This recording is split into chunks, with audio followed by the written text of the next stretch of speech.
He was kicked out on his 17th birthday for a crime he didn't commit. Growing up. What he inherited for $8 in a place that hit 47 below zero would force him to build a life from nothing, or be buried by the cold. It's a story about what home really means, and if you've ever felt lost, or like the world had given up on you, I need you to hear this. Hit that subscribe button, because we're going to talk about things that matter, right now. The room smelled like weak disinfectant and disappointment. It was the smell of every government building I'd ever been in, a scent that clung to the back of your throat and promised nothing. Ms. Albright sat across the metal desk, her face a carefully arranged mask of professional sympathy. She'd been my caseworker for the last 2 years, which in the revolving door world of the system made her practically family. Her posture was straight, her hands folded over a thin manila folder with my name on it. Leo Miller. The folder was the sum total of my official existence. 17 years of foster homes, group facilities, and psych evaluations, all condensed into 100 pages of bureaucratic jargon. "So, that's it?" I asked. My voice was flat. I was aiming for indifference, but it came out sounding brittle, like a dry leaf about to crumble. She gave a small, tight nod. "Your birthday is in 3 weeks, Leo. You'll be 18. Legally, you'll be an adult. The state's obligation, it ends." She said the words gently, as if they were fragile. But they weren't. They were stones, and they were dropping onto my chest one by one. "Obligation," I repeated. It was a perfect system word, clean, sterile, devoid of feeling. For 17 years, I was their obligation. Now, I was about to be a loose end. A problem solved by the turning of a calendar page. "We've gone over the transitional housing options," she continued, her voice maintaining its placid, unshakable calm. "The waiting list for the city shelter is 6 months. The youth program in Northridge has a bed, but you'd be sharing a room with 3 others. It's not ideal." Not ideal. Another perfect phrase. What she meant was that it was a human warehouse, a place where hope went to die under fluorescent lights. I'd spent 6 months in a similar place when I was 14. I still had nightmares about the sounds, the smells, the constant grinding friction of too many desperate people crammed into too small a space. "No," I said. The word was small, but it felt heavy in the air between us. Ms. Albright's mask flickered. A genuine line of concern creased her brow. "Leo, you have to have a plan. You have $412 in your state-mandated savings account. That won't last you a week in the city." I knew the exact number. I'd been watching it like a hawk for a year. $412, the state's parting gift. Enough for a bus ticket to nowhere and a few meals to eat on the way. I just stared at the folder on her desk. Leo Miller. A collection of incidents, reports, and addresses. None of them had ever been home. Not really. Home was a word from a different language, one I'd forgotten how to speak. My parents were ghosts, faded photographs in a file I wasn't allowed to see until I was 18. My grandfather, the only other family I knew of, had vanished from my life when I was 5. One day he was there, smelling of sawdust and wintergreen. The next, he was gone. The official story was that he'd abandoned me. Just another entry in the long, sad ledger of Leo Miller. Ms. Albright sighed, a soft exhalation of air that seemed to carry the weight of 1,000 similar conversations. She reached into her drawer and pulled out a different envelope. This one was thick, cream-colored, and sealed with wax. It looked ancient, like something from another century. My name was written on the front in elegant, spidery cursive. "This came for you," she said, sliding it across the desk. "It was sent to the central office years ago. The instructions were very specific. It was to be held, unopened, and given to you during your final transitional meeting." I picked it up. The paper felt heavy, important. The wax seal was a deep forest green, stamped with a simple, stylized letter G. My breath caught in my throat. G for Grandpa. "Who sent it?" I asked, though I already knew. "Your grandfather," she confirmed. "It was postmarked 12 years ago, about a month after you entered the system. There was a letter for us, too. Said he was setting things right in his own way. Said this was for you when you were old enough to understand." I turned the envelope over in my hands. 12 years. For 12 years, this had been sitting in a file cabinet somewhere, waiting. For 12 years, I'd believed he had just walked away. A cold knot of anger and something else, something that felt dangerously like hope, tightened in my gut. "What is it?" I asked, my voice barely a whisper. "I don't know," Ms. Albright said honestly. "The instructions were clear. We were not to open it. It's legally your property, not the state's." I looked from the envelope to her face. For the first time, I saw something beyond the professional mask. I saw a woman who was tired of a system that processed children like paperwork. I saw a flicker of genuine curiosity, of hope for me. "Leo," she said, leaning forward slightly, "whatever is in there, be careful. The world outside this office isn't kind to kids with no safety net." I gave a short, humorless laugh. The world inside this office wasn't that kind either. A sad smile touched her lips. "No," she agreed. "I suppose it wasn't." She stood up, signaling the end of our meeting, the end of my life as a ward of the state. "Good luck, Leo." I walked out of that building and didn't look back. The city air felt thin and sharp in my lungs.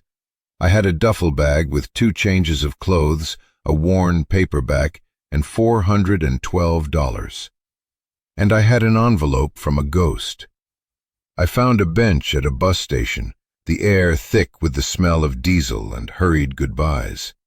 My hands were shaking as I carefully broke the wax seal. Inside wasn't a letter, not at first. The first thing I pulled out was a single tarnished brass key. It was old and heavy. Below it was a folded document, brittle with age. I unfolded it. It was a quitclaim deed, a piece of land, a single parcel in a county I'd never heard of, way up in the northernmost part of the state. The legal description was a jumble of numbers and letters, but the address was simple enough. The listed purchase price was $8. $8. Paid at a tax lien auction 13 years ago. The owner was listed as my grandfather, Graham Miller. Tucked inside the deed was a hand-drawn map on a piece of greasy napkin, a big X marking a spot just off a dirt road. Next to the X, 2 words were scrawled in my grandfather's familiar handwriting. The Ark. I sat there on that bus station bench, the noise and chaos of the city fading into a dull roar. The Ark. It sounded like a promise, or a joke. I had no other options. The youth shelter in Northridge felt like a prison sentence. The city streets felt like a death sentence. This was a question mark. A cold, remote, and utterly unknown question mark. I looked at the bus schedule on the wall. There was a bus leaving in an hour, heading north. It wouldn't take me all the way, but it would get me close. It would cost $64.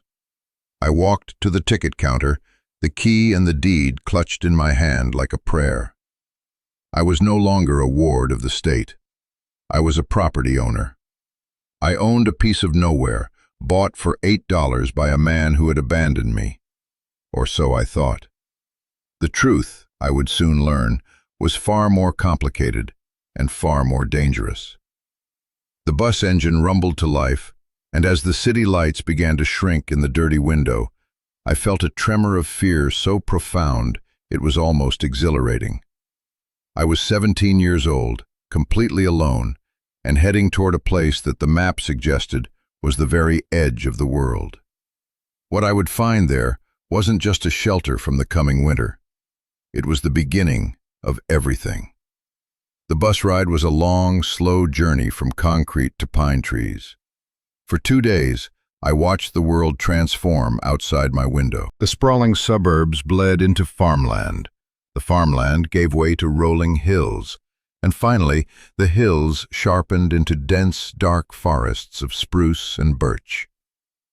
The other passengers thinned out at each stop, replaced by men with weathered faces and calloused hands, their flannel shirts smelling of sawdust and damp earth. They looked at me with my city jacket and my thin frame, and their eyes held a kind of weary appraisal. They knew I wasn't from here. I was something other, something fragile. I kept the envelope in my inside pocket, my hand resting over it as I slept. I read the deed over and over, trying to decipher its legal language. Lot 7, Section 14, Unorganized Territory of Blackwood County. It sounded like the setting of a horror movie. I finally got off at a town called Tamarack, which was little more than a gas station, a general store, and a tavern with a flickering neon sign. The air hit me like a physical blow. It was cold. Not city cold, which is a damp, grimy thing. This was a clean, sharp, crystalline cold that felt like it could shatter bone. It stole the breath from my lungs and made my eyes water. It was only late October, but it felt like the dead of winter. The bus pulled away, leaving me standing alone in a cloud of diesel exhaust. The silence it left behind was absolute. It was a heavy, weighted silence, broken only by the whisper of the wind in the pines. My $412 had dwindled to $280. I went into the general store, the bell above the door chiming weakly. The man behind the counter was old, his face a road map of wrinkles. He was watching me over the top of his glasses. "Help you?" he asked. His voice was a low rumble. "I'm looking for a place," I said, my voice sounding small and foreign. I pulled out the hand-drawn map. "It's supposed to be out on North Ridge Road." He took the napkin, holding it close to his face. He grunted. "North Ridge. Ain't much out there. Haven't been for years." He squinted at the X. "The old military surplus lot. Yeah, I know it. There's nothing out there but a couple of old Quonset huts from the 50s. Government put 'em up for a radar station that never got finished. Been abandoned for decades." A Quonset hut. A long, corrugated metal tube shaped like a loaf of bread. That was my inheritance. That was the Ark. A wave of despair, cold and nauseating, washed over me. I had come all this way for a tin can in the middle of nowhere. "Is anyone living out there?" I asked, my voice tight. The man laughed, a dry, rattling sound. "Living? Son, the wolves and the bears are living out there. No person's lived on that ridge in 30 years. Not since old man Hemlock froze solid in his cabin." He handed the map back to me. "You family of Graham Miller?" The question caught me off guard. He was my grandfather. The old man's expression softened slightly. "Graham. Haven't heard that name in a long time. He was a good man. Quiet. Came up here about 13, 14 years ago. Bought that lot at the tax auction. Said he was going to build something. Fixed up one of the huts a little, then he was just gone. We all figured he'd just moved on. He hadn't moved on. He'd died. I knew it somehow. The finality of it settled in my bones. "I need to get out there," I said. The store owner looked me up and down, taking in my thin jacket and worn sneakers. "It's 10 miles, and the temperature's supposed to drop tonight. Real deep." He sighed, then looked out the window at a rusty Ford pickup parked by the gas pump. "Earl," he yelled, "you heading home?" A man in a greasy Carhartt jacket who was filling a gas can looked up. "Soon as I'm done here, Cal." "Give this kid a lift up to the old surplus lot on North Ridge," Cal called. "He's Graham Miller's grandson." Earl's eyes widened for a second, then he just nodded. 10 minutes later, I was in the passenger seat of his truck, the heater blasting a stream of lukewarm, dusty air at my face. The cab smelled of oil and coffee. Earl didn't talk much, which I was grateful for. The paved road turned to gravel, then to a rutted dirt track that seemed to be climbing forever. The trees pressed in on both sides, their branches interlocking overhead, creating a dark tunnel. Finally, the truck lurched to a stop in a small, overgrown clearing. "This is it," Earl said, pointing through the windshield. And there it was. It wasn't just one Quonset hut, it was two. They sat side by side, like a pair of giant metallic slugs that had crawled here to die. They were rusted, dented, and half swallowed by weeds and small saplings. One of them had a gaping hole in its side, its metal skin peeled back by years of wind and ice. The other one, the one marked on my grandfather's map, was more intact. It had a makeshift wooden door and a stovepipe chimney sticking crookedly out of its roof. This was the Ark. My stomach churned. This wasn't a home, it was a ruin. "You sure you want to be out here?" Earl asked, his voice laced with a concern that was more terrifying than Cal's mockery. "It's gonna be a long winter, kid." "I'm sure," I lied. He looked at me for a long moment, then just shook his head slowly. "All right.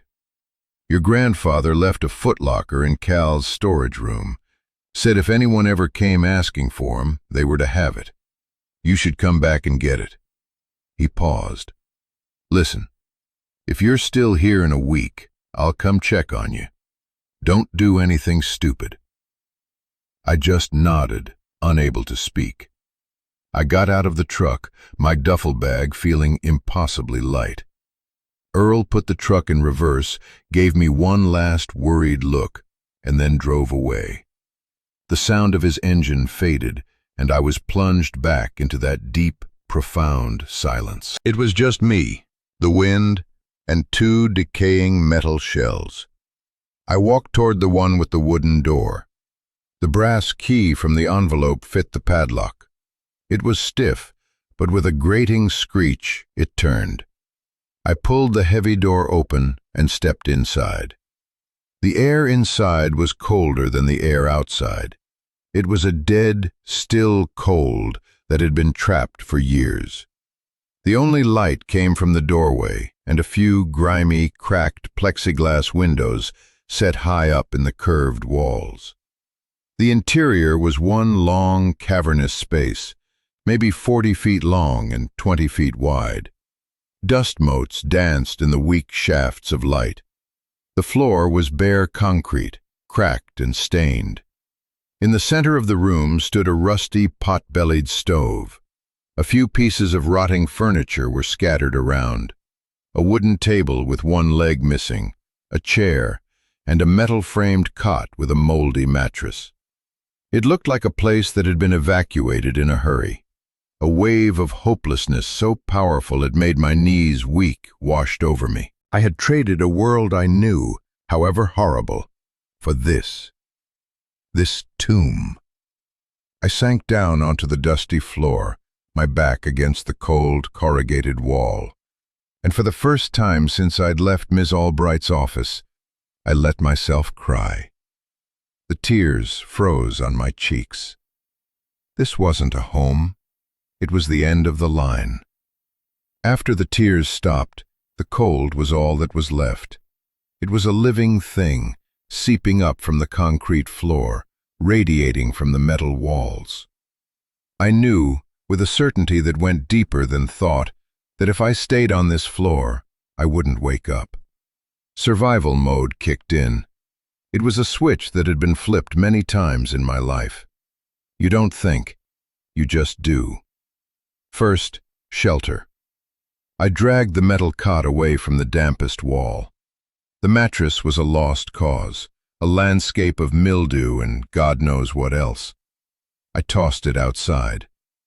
The metal frame would have to do. I took one of my 2 changes of clothes out of my duffel bag and laid the jeans and shirt flat on the springs to create a thin barrier. I used my bag as a pillow. It wasn't much, but it was something. Next, fire. The pot-bellied stove was my only hope. I checked the stovepipe.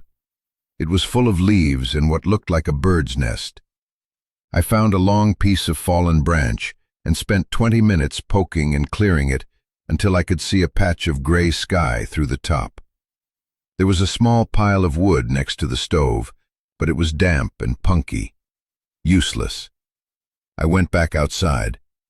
The sun was getting low, painting the sky in brutal shades of orange and purple. The temperature was dropping fast. I scavenged for dry branches, breaking them over my knee, my fingers quickly growing numb. My haul was pitifully small. Inside, I crumpled up the napkin map. It felt like a sacrifice. I added a few pages from my paperback. I lit it with the cheap lighter I carried. The flame sputtered, weak and yellow. I fed it the smallest twigs, blowing gently, coaxing it to life. For a terrifying minute, I thought it would go out. Then a small branch caught. The fire grew, a tiny, precious bloom of warmth in the vast cold. I huddled close to the stove, feeding it branch by branch, rationing my small supply of fuel. The fire didn't heat the room. It just created a small bubble of survivable space around the stove. Outside that bubble, the cold waited. As the last of the light faded, the world outside the open doorway became a wall of black. The sounds of the forest began to emerge. The wind moaned around the metal shell of the hut. Branches scraped against the roof. And then a new sound, a long, mournful howl that raised the hair on my arms. Wolves. They weren't close, but they weren't far either. I scrambled to my feet and dragged the heavy wooden door shut, dropping the thick wooden bar into its brackets. Now I was in total darkness, save for the flickering orange light coming from the stove's grate. The darkness was absolute, pressing in on me. Every creak of the metal, every skittering sound from the corners of the hut was magnified. I felt a primal fear, the fear of an animal in a trap. I was hungry, I was cold, and I was terrified. My grand plan to survive on my own suddenly seemed like a child's fantasy. I had $280, a bag of clothes, and a half-eaten bag of chips. I wouldn't last a week. Earl's words echoed in my head. Your grandfather left a footlocker in Cal's storage room. A footlocker. Maybe it held tools, or blankets, or just maybe an explanation. It was a sliver of hope, and I clung to it. The 10-mile walk back to town seemed impossible now, but it was the only goal I had. I had to get to that footlocker. I spent the rest of the night awake, sitting on the cold concrete, feeding my pathetic fire stick by stick, listening to the wolves and the wind, and waiting for the dawn. The sun rose, but it brought no warmth. The light that filtered through the grimy windows was thin and gray. The fire had died hours ago, and the cold was back, more intense than before. My body ached. Every joint was stiff. I ate the last of my chips for breakfast, the salty crunch loud in the silence. I had to get to town. I put on my second set of clothes over my first, a pathetic attempt at layering. I left my duffel bag on the cot and stepped outside. The world was rimed with frost. My breath plumed in the air. The 10-mile walk was brutal. The dirt road was frozen solid, and the ruts were treacherous. My sneakers, designed for city pavement, offered no protection and no grip. My feet were numb within the first mile. My lungs burned with every breath of the icy air. The silence of the woods was unnerving. I kept looking over my shoulder, imagining wolves slinking between the trees. It took me almost 4 hours. When I finally limped into Tamarack, I looked like a refugee from a forgotten war. I stumbled into the general store. Cal was there, just like before. He looked at me, and his eyebrows shot up. "Jesus, kid, you look like you've seen a ghost." "I'm here for the Foot Locker," I rasped, my throat raw. He just nodded, then disappeared into a back room. He returned a minute later, dragging a heavy, olive-drab military footlocker. It was secured with a thick, rusty padlock. "Here she is," he said, pushing it toward me. "It's been sitting back there since Graham left." I knelt down, my heart pounding. This was it. The answers, or more disappointment. I didn't have a key. "It's locked," Cal grunted. He went back into the storage room and came back with a crowbar. "There's not much a crowbar can't fix," he said, and with a single sharp crack of protesting metal, he pried the lock's hasp right off the box. He handed me the crowbar. "You might need this more than I do." I nodded my thanks, my hands trembling as I lifted the heavy lid. The first thing I saw was a thick, oilskin-wrapped package. I tore it open. Inside were stacks of money, $100 bills, neatly bundled with rubber bands. I stared, unable to process what I was seeing. It was a fortune. At least, it was to me. I quickly counted one stack, $10,000, and there were at least 5 or 6 stacks, $50, maybe $60,000. My mind reeled. Why would he leave this here? Why not just give it to me? Beneath the money was another package, this one wrapped in plastic. It was a bundle of letters tied with twine. On top was a single sheet of paper. It said, "Leo, read these, all of them, in order. Then you'll understand. G." I sank back on my heels, the cold air of the store forgotten. I had walked in here a pauper, and now I had more money than I had ever dreamed of. I could leave. I could buy a bus ticket to somewhere warm, California, Florida. I could get an apartment, a car. I could start a new life, a normal life. I looked at the letters, and I knew it wasn't that simple. This money wasn't a gift. It was a test. The real inheritance was in those letters. Cal was watching me, his expression unreadable. "Find what you were looking for?" I looked up from the money, from the letters, and met his gaze. "I don't know yet," I said. And it was the truest thing I'd ever said. I couldn't stay in town. The money made me a target. I bought a cheap, insulated pair of boots, thick socks, a wool hat, and gloves. I bought canned food, stew, beans, tuna, a can opener, and a box of waterproof matches. The bill came to over $100, more than I'd ever spent at one time in my life. I stuffed the cans into my duffel bag, hid the cash at the very bottom, and placed the letters on top. The footlocker was too heavy to carry, so I paid Cal $20 to hold it for me. Then, wearing my new boots, I started the long walk back. The journey was still hard, but the fear was different now. It was no longer the fear of a helpless victim. It was the fear of a person with something to lose. I got back to the Quonset hut as dusk was falling. The cold was waiting for me, but this time I was ready for it. I built a fire in the stove, a proper fire with the dry kindling I'd bought. I opened a can of beef stew and heated it on the stove's flat top. It was the best meal I had ever eaten. The warmth from the food spread through me, a feeling of deep, profound comfort. The fire crackled, pushing the darkness back. For the first time, this place felt less like a tomb and more like a shelter. A fragile, temporary shelter, but a shelter nonetheless. I sat on the metal cot, my back against the wall, and pulled out the bundle of letters. My grandfather's handwriting was a steady, strong script. I opened the first one.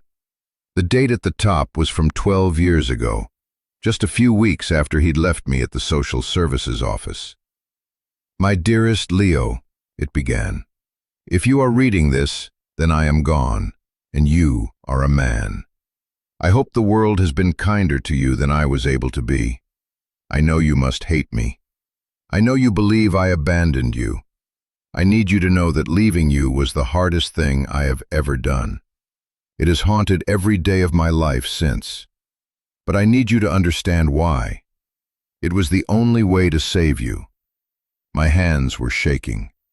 I read on, my world tilting on its axis. He wrote about my father, his son, a man I had no memory of.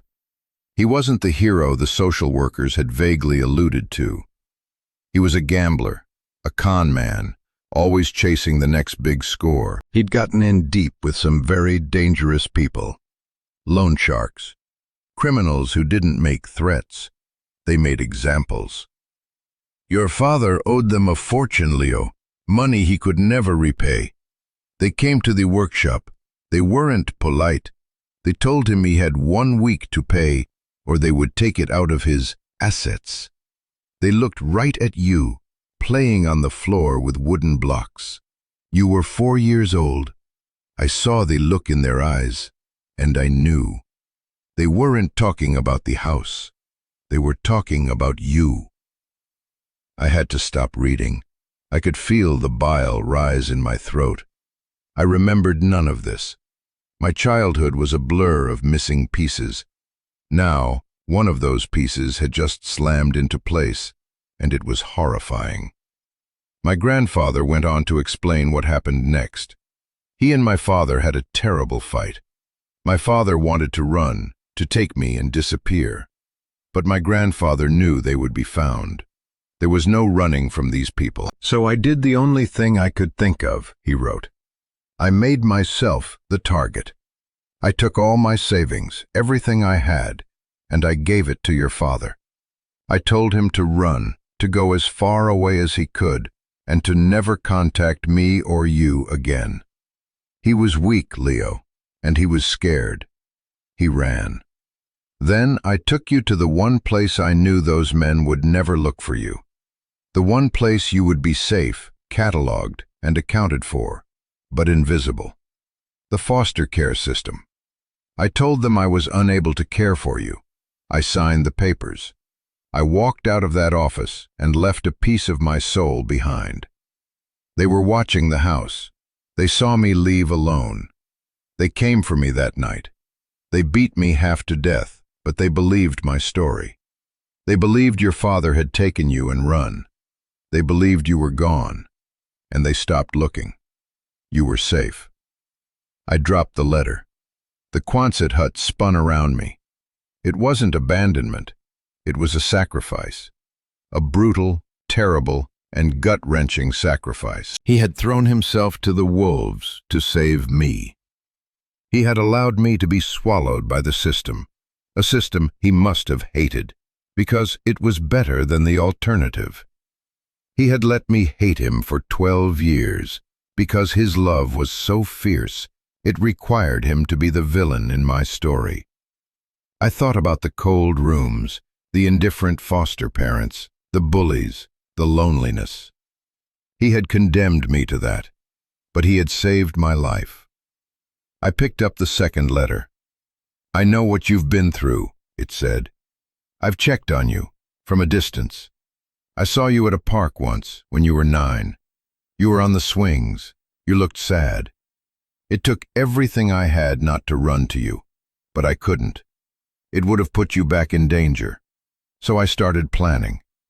I couldn't give you a normal childhood, but I could give you a future, a foundation. I found this land. It was worthless, forgotten. I bought it. I started building. I called it the Ark, because I hoped one day it would be a refuge for you, a place to start over after the flood. The money, the land, it was all for me. A plan 12 years in the making. I cried then, not the desperate, hopeless tears from the day before. These were different.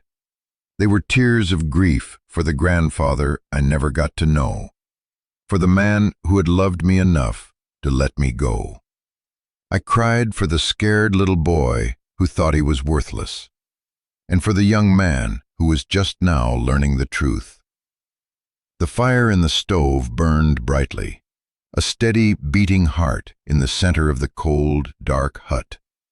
Outside, the wind howled its lonely song. But for the first time, I didn't feel alone.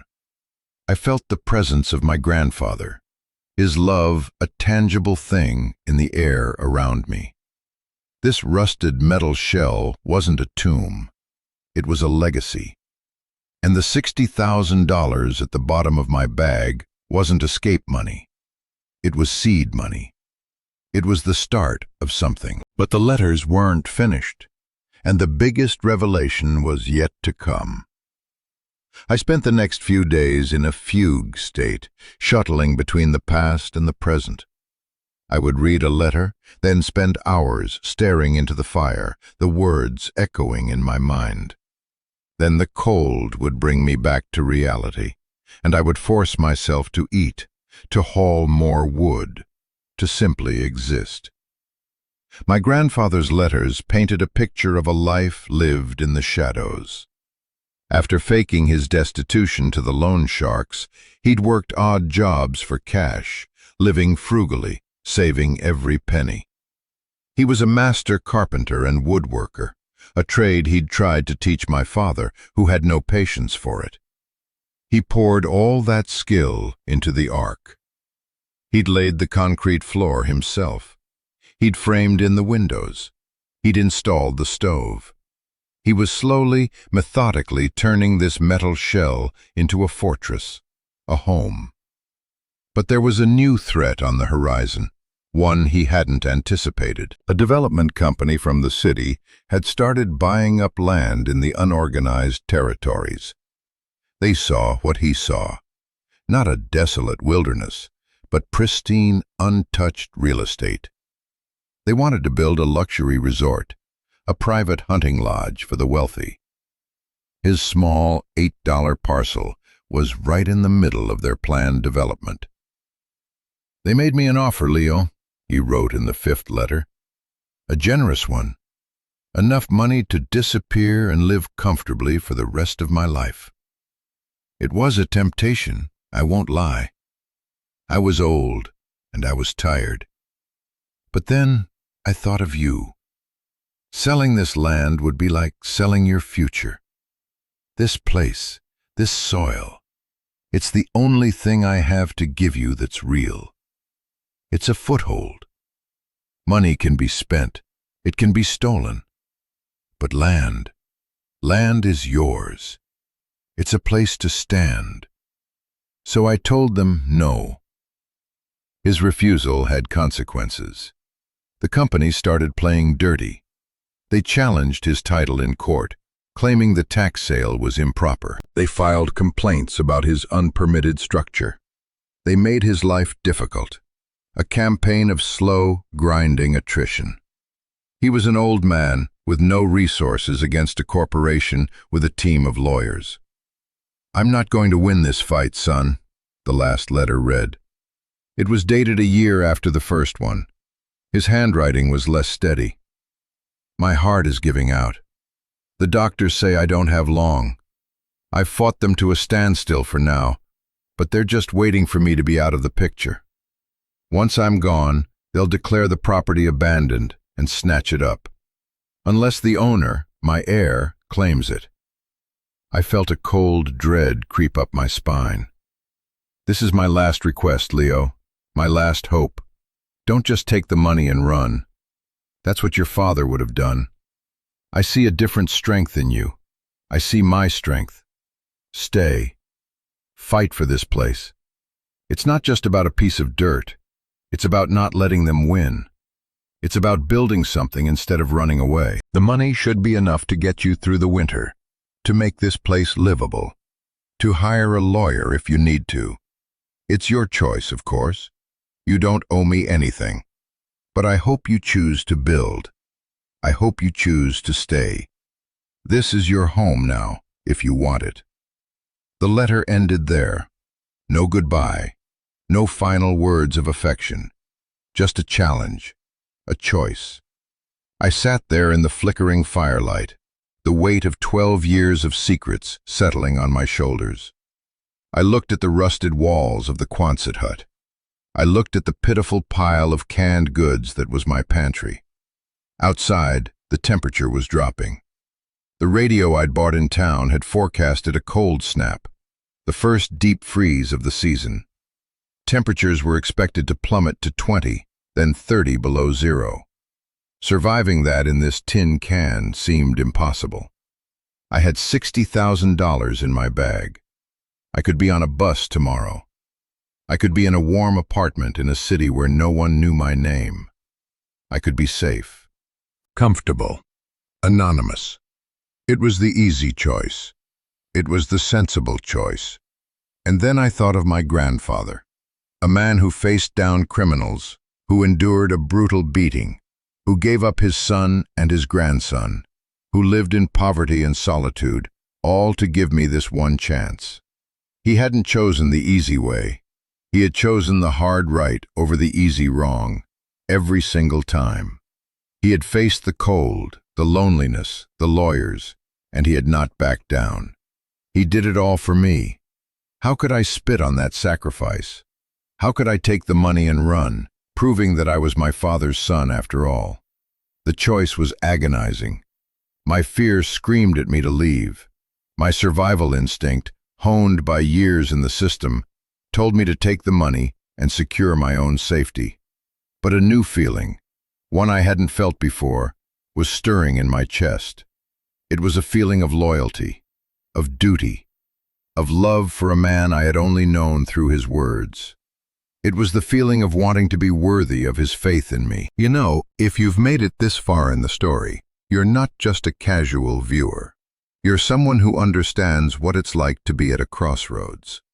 Maybe you've never had to choose between a bag of cash and a frozen tin can in the middle of nowhere. But I bet you've had to make a choice that defines who you are. A choice between the easy path and the meaningful one. Between running away from your past or turning around to face it. These moments are what shape us.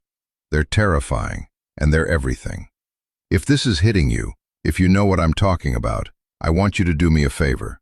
Just type, "I'm still here," in the comments. It's a way of telling me, and telling everyone else in this community, that you understand the struggle, that you're still fighting, still choosing, still building. Because what I did next, it wasn't for me. It was for my grandfather. And it was for every person who's ever been told they were worthless, only to find a reason to prove the world wrong. The decision settled not like a lightning bolt, but like a slow, deep freeze. It wasn't a moment of heroic clarity. It was a quiet, grim acceptance of the facts. Running was my father's way. Staying was my grandfather's. I had to choose whose son I wanted to be. I chose him. I would stay. I would fight. I would build. The first enemy wasn't the development company. It was the cold. The Quonset hut was a giant refrigerator, and I was the only thing inside it getting colder. The $60,000, which had seemed like an abstract fortune, now became a very practical war chest. My first campaign was Operation Don't Freeze to Death. The next morning, I walked the 10 miles back to Tamarack. It felt different this time. I wasn't a refugee anymore. I was a man with a mission. My steps were heavier, but they were certain. I went straight to the general store. Cal was there, as always. "Back again," he said, his tone less mocking, more curious. "Decide that tin can wasn't for you?" "I'm staying," I said. "I need supplies." I pulled a list from my pocket. It was a list I'd spent half the night writing by firelight. Insulation, plywood, a small generator, propane, a better axe, a saw. Cal looked at the list, then at me. He whistled softly. "That's a big order, son. You planning on building a city out there?" "Just a place to live," I said. I pulled out a stack of $100 bills and laid it on the counter. His eyes widened. I knew what he was thinking. I was some kid who'd stumbled into drug money or robbed a bank. "My grandfather left it for me," I said, my voice steady. "It's for the land." He looked at the money, then back at my face, searching for something. He must have found it, because he just nodded slowly. "All right, Mr. Miller's grandson, let's get you outfitted." We spent the next 2 hours gathering supplies. He had rolls of foil-backed foam insulation. He had sheets of plywood. He didn't have a generator, but he told me Earl, the man who'd given me a ride, had one he might sell. He sold me a heavy-duty axe with a hickory handle, a bow saw, and a toolbox with a hammer, nails, and screws. He also gave me some advice. "You can't heat that whole damn tube," he said, leaning on the counter. "You'll burn through all the wood in the county. You need to build a room, a small insulated box inside the big one. That you can keep warm." It was the most practical advice I'd ever received. I paid Cal. The stack of hundreds barely diminished. He arranged for Earl to deliver everything, including the generator, the next day. As I was leaving, Cal stopped me. "Your grandfather," he said, "he was a stubborn man. That company tried to push him around, but he wouldn't budge. He said that land was a promise. Glad to see someone's keeping it." It was a small thing, but it felt like a blessing. Earl arrived the next day, his truck rattling under the weight of my new life. He helped me unload everything. He showed me how to work the generator, a noisy, gas-guzzling beast that gave me 2 outlets of precious electricity. He sold it to me for $300 and a promise that I'd yell if I got into real trouble. When he left, I stood in the middle of the Quonset hut, surrounded by the tools and materials of my own salvation. The task ahead was monumental. I had no idea what I was doing. I'd never built anything in my life. But my grandfather had. His blood was in my veins. His legacy was all around me. I had to believe that was enough. I started with Cal's advice. I would build a room. I measured out a 10 by 12 foot space in the corner of the hut, near the stove. I used the saw, which felt clumsy and alien in my hands, to cut 2x4s for a simple frame. My first cuts were crooked. My first nails bent. My hands were raw and blistered by the end of the first day, but I had a wobbly, rectangular frame standing on the concrete floor. It was the ugliest thing I'd ever seen, and the most beautiful. The next day I started attaching the plywood. Each sheet was heavy and awkward. I'd hold it in place with one hand, my muscles screaming, and try to hammer a nail with the other. More often than not, I'd miss and hit my thumb, the sharp pain echoing in the cold air. But slowly, painfully, a box began to take shape, a room within a room.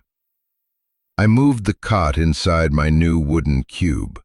Then came the insulation. I cut the big foam rolls and stapled them to the inside of the plywood walls. It was tedious, frustrating work. The foil backing tore. The staples didn't always hold. But with every piece I attached, I could feel the space changing. The dead, echoing cold of the metal hut was being replaced by something else. A quiet, a stillness. After 3 days of relentless work, it was done. A small, ugly plywood and foam box, sitting in the corner of a giant metal tube. I dragged the pot-bellied stove closer to the door of my new room. I ran the generator for an hour and plugged in a single work lamp, illuminating my small space with a harsh, clean light. That night, I built a fire in the stove, and for the first time, I felt real warmth. The heat didn't just create a tiny bubble around the stove, it filled my little room. It bounced off the insulated walls. I could take my jacket off. I could feel my toes. I sat on my cot in my 10 by 12-foot kingdom, a can of beans warming on the stove, and I felt a sense of accomplishment so profound it was almost overwhelming. I had built this with my own 2 hands. I had taken my grandfather's money and his advice, and I had built a space where I could survive. The winter could do its worst now. I was ready, or so I thought. The cold came not like a blanket, but like a blade. The radio had warned of an Arctic front, a polar vortex, but the words were just abstract concepts until the reality of it arrived. I woke up one morning to a silence that was different, deeper. The usual groan of the wind was gone. I looked out a crack in the door and saw a world transformed. Everything was coated in a thick, crystalline layer of frost. The air itself seemed frozen, heavy and still. The thermometer I'd tacked to the outside of the door read -40, 40 degrees below zero. It was a number that didn't seem real. I stepped outside for only a moment to grab more firewood, and the cold was an assault. It was a physical presence that sucked the air from my lungs. The moisture in my nostrils froze instantly. The pain was immediate, a sharp, burning sensation on any exposed skin. It was a cold that felt malevolent, personal. It wanted to kill me. I retreated into my insulated box, my heart pounding. This was the real test. My little room, which had felt so warm and cozy before, now felt fragile.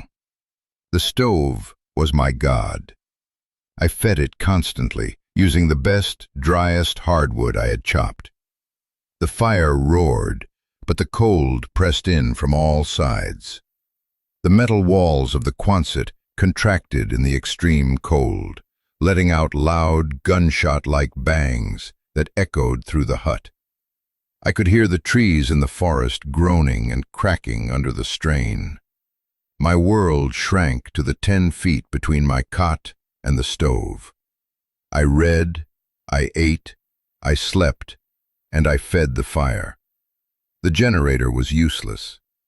I'd tried to start it, but the gas had turned to slush, and the oil was thick as tar. I had no electricity, just the fire. For 3 days, the temperature never rose above -35. On the 3rd night, it hit its nadir. I woke up shivering, even with the stove glowing red.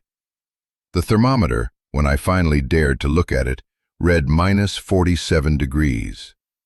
A strange sort of calm settled over me. There was nothing I could do but tend the fire and wait. I thought about my grandfather. Had he endured a winter like this, in this very spot? The thought gave me a strange kind of strength. I wasn't just fighting for myself, I was honoring his struggle. I huddled in my blankets, listening to the world freeze, and I felt a connection to him that was deeper than blood. I was living his life, fighting his fight. Sometime during that long, cold night, something inside me shifted. The fear was still there, a low hum beneath the surface, but it was no longer in control. I had faced the absolute worst the world could throw at me, and I was still here. I was still breathing. The fire was still burning. The cold snap broke on the 5th day. The temperature mercifully climbed back to a balmy -10. The world outside felt vibrant and alive again. I had survived. I had met the beast, and I had not been devoured. The experience changed me. It burned away the last of my childish fears, the last vestiges of the helpless kid from the foster system. I was no longer just a survivor. I was a resident. This was my place, and I was ready to defend it. A week later, the letter arrived. It was delivered by Earl, who had brought my mail from town. It was in a crisp, corporate envelope. The return address was for a law firm in the city, Blackwood Development Group. My heart hammered against my ribs. This was it. The second front of the war was opening. I tore it open. The language was cold, legal, and intimidating. It was a formal offer to purchase my parcel of land. They offered me $75,000. More money than I had in my bag, and it came with a veiled threat. We believe this offer to be more than generous for an undeveloped and abandoned parcel. It read, "Should you decline, we are prepared to pursue all available legal avenues to have the derelict structures on the property condemned and removed as a public nuisance and environmental hazard." They were calling my home a derelict structure, a public nuisance. They were trying to bully me, just as they had bullied my grandfather. The old me, the scared kid from the bus station, would have been terrified. He would have seen $75,000 as a winning lottery ticket. He would have taken the money and run. But I wasn't that kid anymore. I had survived -47 degrees. A letter from a lawyer didn't scare me. It made me angry. I folded the letter, a cold, hard resolve solidifying in my gut. My grandfather had said no. I would say no. But I couldn't do it alone. I needed help. I thought of Cal's words. I thought of Earl's gruff kindness. These people weren't just neighbors. They were a community that had respected my grandfather and slowly was coming to respect me. I took the letter and started the walk to town. I wasn't going to run. I was going to find a lawyer. Finding a lawyer in a town the size of Tamarack was a challenge. Cal sent me to a man named Silas Croft. He wasn't a lawyer anymore, not officially. He was a retired county judge who spent his days tying fishing flies and reading history books. He lived in a small, neat cabin on the edge of town. He was in his 70s, with sharp blue eyes that seemed to see right through me. I sat in his cluttered living room, the air smelling of old paper and pipe tobacco, and I told him everything. I told him about the foster system, about my grandfather, about the letters, the money, the Quonset hut, and the cold. I showed him the letter from the developers. He read it slowly, his expression grim. "Blackwood," he said, the name tasting like something sour. "They're vultures. They've been trying to get their claws into this county for years. They see our woods, and they just see dollar signs." He looked at me. "Your grandfather, Graham, he was a thorn in their side. They thought with him gone, this would be easy." "Can they do it?" I asked. "Can they have my home condemned?" Silas leaned back in his chair. "They can try. They'll argue the structure is unsafe, not up to code. They'll argue it's abandoned, but it's not abandoned. You're living there. You're the legal heir. You're improving the property. He tapped the letter. This is just their first move, a scare tactic. They're hoping the poor, ignorant kid from the woods will take the money and run. I'm not running, I said. A slow smile spread across Silas's face. Good. That's what your grandfather would have said. He stood up and walked over to a dusty bookshelf. We're not going to fight them on their terms. We're not going to play defense. We're going to go on offense. He pulled down a thick book of county ordinances. You're not just a resident, son.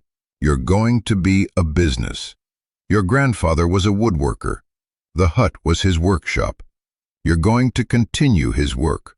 We're going to file for a small business permit.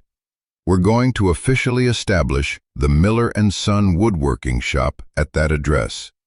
We're going to make that Quonset hut a place of commerce, a contributing part of this county's economy. It's a lot harder to condemn a business than it is to condemn an abandoned shack. The idea was brilliant. It was audacious. It was exactly what my grandfather would have wanted. He hadn't just built a shelter. He had been building a workshop. He had left behind his tools, his plans. It was all there, in the footlocker Cal was still holding for me. What do I know about woodworking? I asked, the doubt creeping back in. You'll learn, Silas said simply. Your grandfather left you more than just land and money, Leo. He left you a purpose. You just have to be brave enough to claim it. The next few months were a blur of activity. Under Silas's guidance, I officially filed the paperwork to claim my inheritance and establish the business. I retrieved my grandfather's footlocker. Opening it was like opening a time capsule. Inside, nestled amongst wood shavings, were his tools. Hand planes with smooth wooden bodies, chisels with sharp, gleaming edges, saws of every shape and size. They felt perfect in my hands, like extensions of my own body. There were also notebooks filled with his designs, sketches for chairs, tables, and beautiful, intricate wooden boxes. It was a complete blueprint for a life I'd never known I wanted. I spent the rest of the winter turning the other half of the Quonset hut into a proper workshop. I ran wiring from the generator. I built a heavy workbench from salvaged lumber, and I started to learn. I read my grandfather's notes. I watched videos online during my trips to town where I could get a signal. My first projects were clumsy, full of mistakes. But with each piece I made, I felt a deeper connection to him. I was covered in sawdust instead of grime. My hands were calloused from tools, not from fighting. I was building, not just surviving. What I built inside that hut wasn't just a workshop. It was a new version of myself. Spring came, and with it, the thaw. The world outside my hut turned from white to a vibrant, shocking green. The snow melted, revealing the land my grandfather had fought for. It was beautiful. It was rocky and rugged, covered in tall pines and stubborn birch trees. It was mine. The development company sent more letters, each one more threatening than the last. But with Silas's help, I responded to each one calmly and legally, with documentation of my residency and my newly formed business. We were building a fortress of paperwork around my fortress of steel. I took one of my first finished pieces, a small, elegant box made from a piece of local cherry wood, to Cal's store. I asked him if he would sell it on consignment. He looked at the box, turning it over in his hands. He saw the tight joinery, the smooth finish. He saw my grandfather's legacy in it. How much? He asked. I told him a price that felt impossibly high. He just nodded and placed it on the counter next to the register. It sold 2 days later to a tourist passing through. It was the first money I had ever earned. Not given, not inherited. Earned. Holding that cash in my hand was a feeling I'll never forget. It was proof. Proof that I could do this, that I could build a life here. 1 year after I arrived at the Quonset hut, a broken kid with nothing but a key and a deed, I stood in the doorway and looked at my home. The hut was still rusted and dented, but it was solid. The stovepipe puffed a steady stream of smoke. Inside, my small room was warm and comfortable. The workshop was organized, filled with the hum of potential. I had a small but growing business. I had the respect of the town. I had a friend in Silas. I was no longer Leo Miller, ward of the state. I was Leo Miller, proprietor of Miller & Son Woodworking. I was my grandfather's grandson. The fight with the developers wasn't over. I knew it would be a long, grinding battle. But I wasn't afraid anymore. Let them come. This was my land.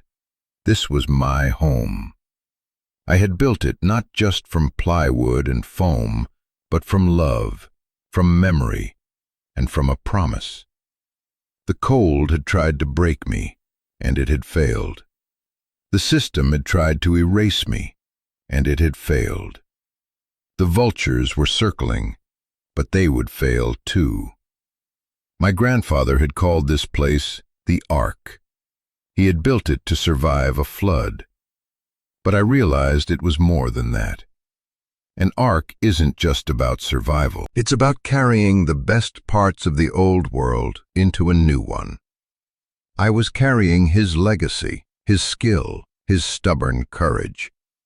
What I built inside that hut wasn't just a shelter that saved me from the cold. It was a future that saved me from my past. Looking back on it now, it's funny how your life can pivot on a single moment, a single choice. For me, it was the choice to stay, to face the cold and the fear, instead of taking the easy money. It was a choice to honor a man I barely knew, and in doing so, to discover who I was meant to be. Home isn't something you're given, it's something you build. Sometimes you have to build it in the harshest, coldest, most unlikely of places. Sometimes you have to build it out of the wreckage of your own life. But that's what makes it yours. It's not about the four walls around you. It's about the strength you find within those walls. It's about the purpose you build with your own 2 hands. For me, it was a Quonset hut bought for $8. It was a box of letters from a ghost. It was the memory of a love so strong it was willing to be misunderstood. This story isn't just about me. It's about the idea that no matter how lost you feel, no matter how much the world has thrown at you, there is always a path forward. It might not be the easy path. It might be cold, and it might be lonely. But it's your path. And building a life on it is the most rewarding work you will ever do. So I want to ask you, what have you built from the wreckage? What is the ark that you have created to carry you through the flood? Share your story in the comments below. I read every single one, because your stories matter. They are a testament to the resilience of the human spirit. And if this story meant something to you, if it gave you a little bit of hope or a little bit of strength, then please subscribe to the channel. Let's continue to build this community together, a place where we can share the stories of how we fought, how we built, and how we found our way home. Thank you for listening.